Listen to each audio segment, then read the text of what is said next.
చూడని ఆ స్వాస్థ్యాన్ని స్వాధీనపరచబోతున్నాడు. కొంతమంది జీవితంలో మునిపెన్నడు అనుభవించుని ఒక బలమైన ఆత్మదాగిడిని అనుభవించబోతున్నాడు. కారణం ఏంటంటే మరలా ఈ దేవుడు ఈ ప్రాంతంలో కదిలి ఈ ప్రాంత ప్రజలను కదిలించి ఆరు పడుతున్న ప్రతి పరిస్థితి నుంచి విడిపించి తన నామ మహిమార్థమై తన సంఘములో అనేకులు చేర్చుకున్నట్టుకు, సంఘములో ఉన్న వారిని అనేకులు జీవింప చేయుటకు ఆయనే పూనుకున్నాడు. చప్పట్లు కొట్టాలా. Praise the lord, praise the lord. నిజంగా దేవుడే కార్యం చేయును గాక.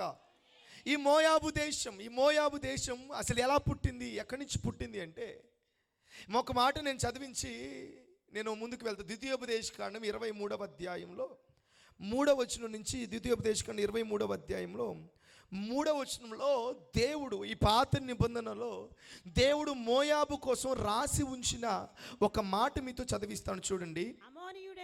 అమ్మోనీయుడే కానీ మోయాబీయుడే కానీ యెహోవా సమాజములో చేరకూడదు. ఎక్కడ చేరకూడదు? అందరూ చెప్పండి. సమాజములో చేరకూడదు. దేవుని సమాజములో, దేవుని ప్రజలతో, దేవునితో పాటు, దేవుని బిడ్డలతో పాటు చేరకూడని ఒక దేశ ప్రజలు. ఆమేన్. వారు మోయాబీలు. అక్కడ రాయబడింది అమ్మోనీయులు కానీ మోయాబీలు కానీ యెహోవా సమాజంలో చేరొచ్చా చేరకూడదా? గట్టిగా చెప్పాలా. పాత నిబంధనలో ఆ దేవుని ఆ ఆజ్ఞలలో, ఆ మాటలలో, ఆ నిబంధనలలో, ఆ ధర్మశాస్త్రంలో రాయబడిన మాట ఏంటంటే ఈ మోయాబీలకు దేవుని సమాజంలో చోటు చెప్పండి ఉందా లేదా? అరే ఇదేంట్రా నాయన, ఏం పాపం చేశారు నాయనలు, ఎందుకు ఇలాగ దేవుని సమాజంలో చోట్లేదు అనే ఆలోచన, ప్రశ్న మనకు కలుగుతూ ఉండొచ్చు. ఆ కిందలో రాయబడింది ఇంకొక మాట చూడండి. అసలు ఈ మాట చదివినప్పుడు చాలా బాధ కూడా అనిపించింది. చూడండి, ఫస్ట్ వారిలో 10వ తరము వారైనను ఎన్నడూను ఎన్నడూ కూడా 10 తరాల వారు ఎన్నడూ కూడా యెహోవా సమాజములో. ఇప్పుడు చెప్పండి, ఒక దేశ ప్రజలు దేవుని ప్రజలతో పాటు సమాజంలో కూడకూడదు అనే మాట రాయబడి ఉన్నది. హల్లెలూయా, హల్లెలూయా. ఇది ఎప్పుడు? ఇది పాత నిబంధన కాలములో దేవుడు మోయాబీల కోసం చెప్తున్న మాట. ఎవరైనా నా మందిరానికి రావచ్చు, ఎవరైనా నా దగ్గరికి రావచ్చు, ఎవరైనా నా ప్రజలతో కూర్చోవచ్చు, ఎవరైనా నా దగ్గర ఉండొచ్చు, కానీ ఈ మోయాబీలు మాత్రం నా సమాజములో, సంఘములో, ప్రజలలో చేర్చబడకూడదు, నాకు వద్దు అని దేవుడే మోయాబును వదిలేసిన ప్రజలు. ఆమేన్. ఇంకో మాటలు చెప్పాలంటే దేవుడికి ఈ ప్రజలు నచ్చలేదు, దేవుడికి ఈ ప్రజలు ఇష్టం లేదు. దేవునికి ఈ ప్రజలంటే చాలా భయంకరమైన కోపము, ప్రజలంటే భయంకరమైన విషయము. ఆయనకి భయంకరమైన రోషం వచ్చి విడిచిపెట్టేశాడు. దేవుడు విడిచిపెట్టేసిన ఒక దేశపు ప్రజలు వీరు. హల్లెలూయా. ఆ తర్వాత మాట కూడా చూడండి. యాలయనగా ఐగుప్తుల నుండి వచ్చుండగా వారు అన్నపానములు తీసుకుని మిమ్మల్ని ఎదుర్కొన రాక శపించుటకు బహుమానము ఇచ్చి నదిల యారాములోని పేతోరులో నుండి నీకు విరోధముగా బెయరు కుమారుడైన బిలామును పిలిపించిరి. దానికి కారణం ఏంటో చెప్తున్నాడు. ఈ మోయాబీయులు ఇంతగా ఒక 10వ తరం వరకు అసలు దేవుడు వీరిని వద్దనుకోవడానికి, అసలు వీరు చేసిన పనులకి దేవుడు నాకు దగ్గరికి వీరు అవసరం లేదు అని అనుకోవడానికి, అసలు వీరు చేసినది ఏంటి, అసలు దేవుడు ఎందుకు వద్దనుకున్నాడు, అసలు దేవుడి దగ్గరికి సమాజంలో, దేవుని సమాజంలో చేరకపోతే వచ్చే పరిస్థితి ఏంటి, జరిగే పరిణామాలు ఏంటో కొన్ని విషయాలు మనం మాట్లాడుకుందాం. ఆమేన్ చెప్పండి గట్టిగా. హల్లెలూయా, హల్లెలూయా. మనిషి జీవితం యొక్క ప్రారంభము దేవుని ఊపిరితో ప్రారంభించబడింది, దేవుని చేతులతో ప్రారంభించబడింది, దేవుని ఆలోచనతో ప్రారంభించబడింది. ఒక మహిమ కలిగిన ఒక ఆలోచనతో దేవుడు మానవుని తయారు చేశాడు. ఈ తయారు చేసి ఈ లోకమంతటిని సృష్టించిన దేవుడు మానవునికి ఈ లోకమంతటి మీద అధికారాన్ని ఇచ్చి ఏలుబడి చేయమని నడిపించాడు. మానవుణ్ణి దేవుడు చాలా ప్రేమించాడు. ఈ లోకములో అన్నిటికన్నా ఎక్కువ ఎవరిష్టం దేవుడికి అంటే మనిషే. ఆమేన్ చెప్పండి. హల్లెలూయా, హల్లెలూయా. బాగా గర్జిస్తుందని సింహాన్ని ఎక్కువ ప్రేమించలే, బాగా హైట్లో ఉందని చెప్పి జిరాఫీని దేవుడు ఎక్కువ ఏం ప్రేమించలే, బాగా బలంగా ఉందని చెప్పి ఏనుగుని దేవుడు ఎక్కువ ప్రేమించలే. దేవుని ప్రేమ, దేవుని కరుణ, దేవుని కృప, దేవుని మనసు, దేవుని దృష్టి ఎవరి మీదైనా ఉంది అంటే అది ఆయన రూపంలో సృజించబడిన మానవుని మీదే ఉంది. ఆమేన్. లోకం మీద లేదు, సృష్టి మీద లేదు. ఇది ఎందుకంటే ఈ సృష్టి ఎంతలో ఉంటుంది అంతలో మాయమైపోతుంది.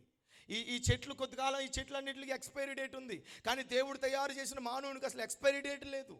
మరణం అనేది లేని ఒక మహిమ కలిగిన మానవుని దేవుడు తయారు చేశాడు. అందుకే నిత్యము ఆయనతో ఉండుటకు సావసించుటకు దేవుని మానవుని తయారు చేశాడు. కాబట్టి మానవుడు అంటే దేవుడికి చాలా ప్రేమ.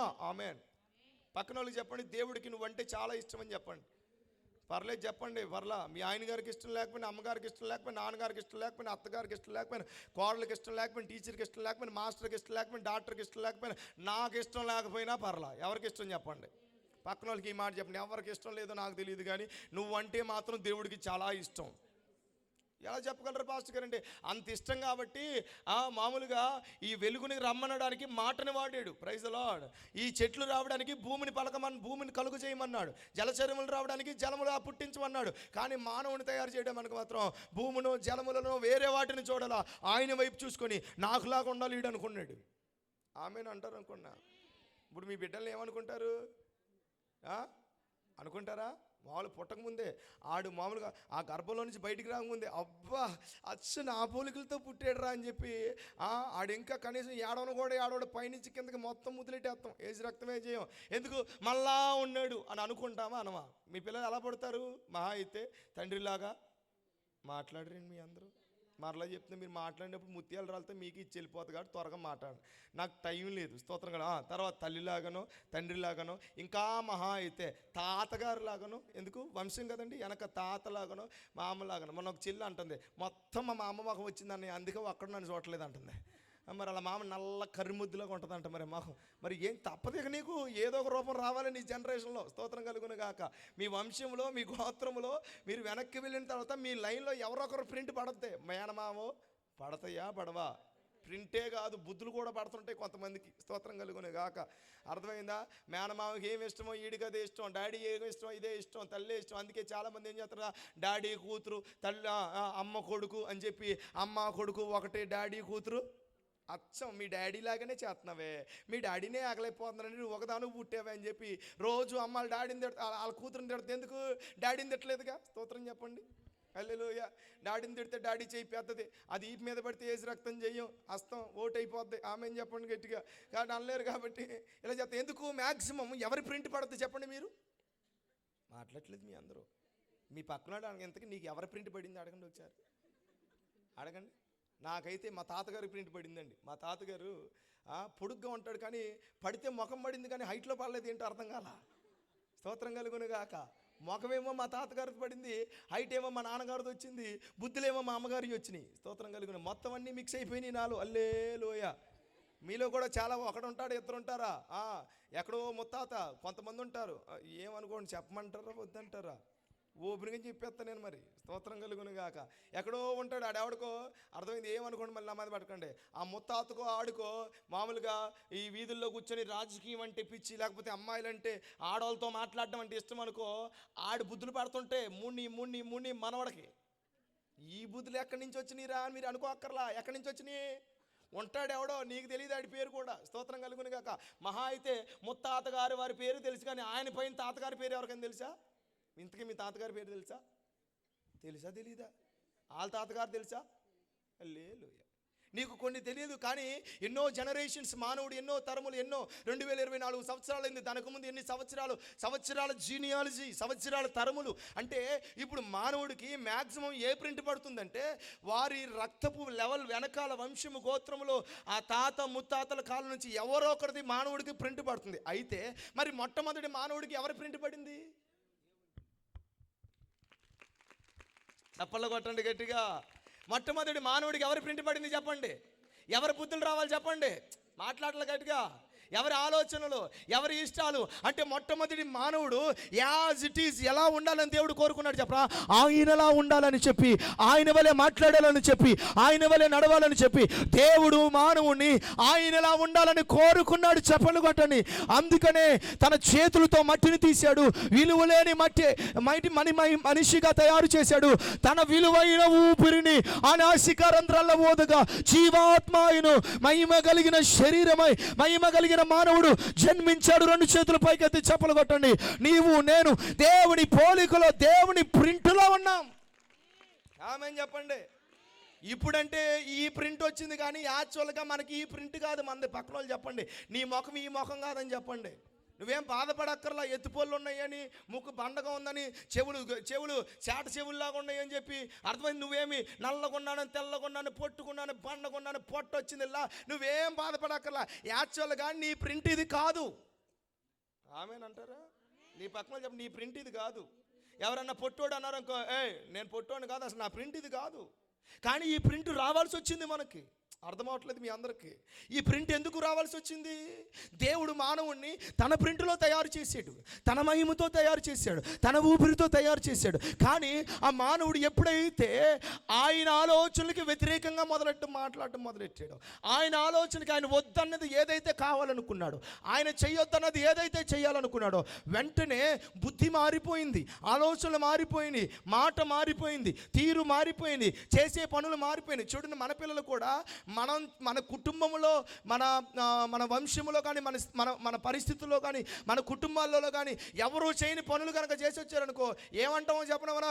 యారా ఎవడ బుద్ధులు అంటించుకొచ్చావు నువ్వు? ఏమంటారు మీరు? ఎవడ బుద్ధులు? ఆడెవరితోనో తిరిగి ఆడ బుద్ధులు అంటించుకొచ్చాడు వీడు. అసలు మన వంశంలో ఎక్కడుందిరా? ఓ చెల్లి, ఓ కూతురా, ఓ ఇదిగో సిన్ని, బుజ్జి, బంగారమా, అది ఏడుందే నాకు ఇట్ట తగలట్టవేంటే, ఎవరు ఎతికించుకొచ్చావే అంటామా అనమా? మాట్లాడట్లేదు మీ అందరూ. మా ఊర్లో అయితే మాట్లాడతారు, మీ ఊర్లో మాట్లాడతారా? అయితే మా ఊరోళ్ళు మీ ఊరోళ్ళు ఒకటే. మాట్లాడండి. అంటామా అనమా? ఎందుకంటాం? ఎవరిదో బుద్ధులు అంటించుకొస్తే. అప్పుడు వరకు బాగానే చదువుద్ది పిల్ల, 18, 19, 20 సంవత్సరాలకు అసలు కుటుంబంలోనే మచ్చ ఉండదు. కానీ ఈ పిల్లకి 2024, 25 వచ్చేసరికి ఆ పిల్ల చేసిన పని వల్ల కుటుంబం మీద మచ్చ పడింది.